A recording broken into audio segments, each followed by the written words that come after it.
Ayan, hindi na ako maghahapunan guys. Maggatas na lang ako.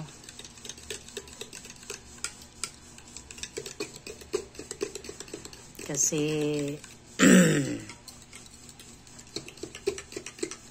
busog pa naman ako. Kakain ko lang kasi nung nagmerienda ako ng saging, yung nilagang saging. Itong gatas na to guys, kailangan lusawi mabuti. Kasi nagbubuo. Ayan o, nagbubuo-buo. Ayaw ko naman ng mainit. Parang sa yung gatas na andin, parang hindi bagay sa mainit. Pero pagka ito namang ayan, hindi siya masyadong nalulusaw kaya hahaluin mabuti.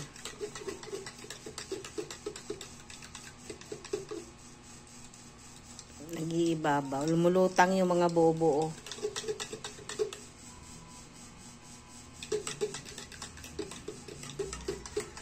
Sa ating mga may edad na guys, kailangan andin yung gatas natin.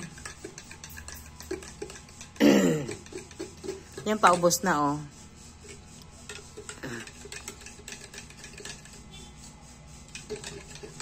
Kahit mahal, isama pa rin sa budget natin.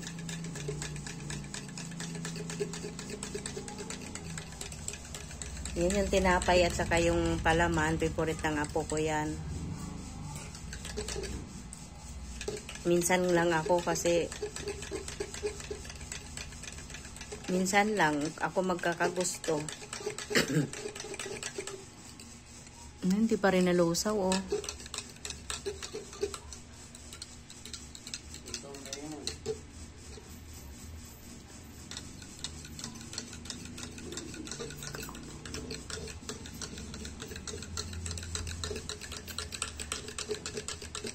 Ang masarap kaya to guys kasi 3 kutsara lang yung tinitimpla ko dito sa baso na to.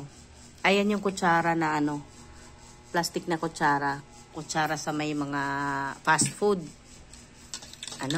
Yung mga disposable. 3 kutsara lang, ang tamis na. Kaya tinatatlo ko lang talaga sa ganitong baso.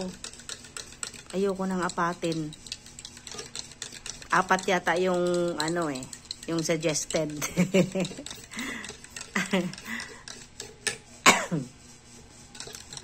Pero medyo not feeling well ako guys. Nahawa ako sa apo ko. Nagkaroon kasi ng ubot sipon yung apo ko, tapos sumunod si boss. Ako na naman ngayon. Kaya iba yung boses ko. Bahing ako ng bahing. Yung pa guys, yung double bahing.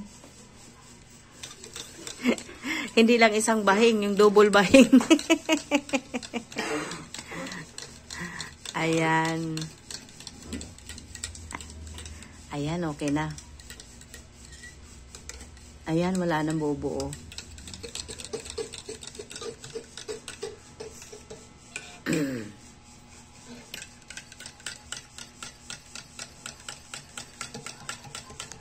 Price itong anlin na to eh.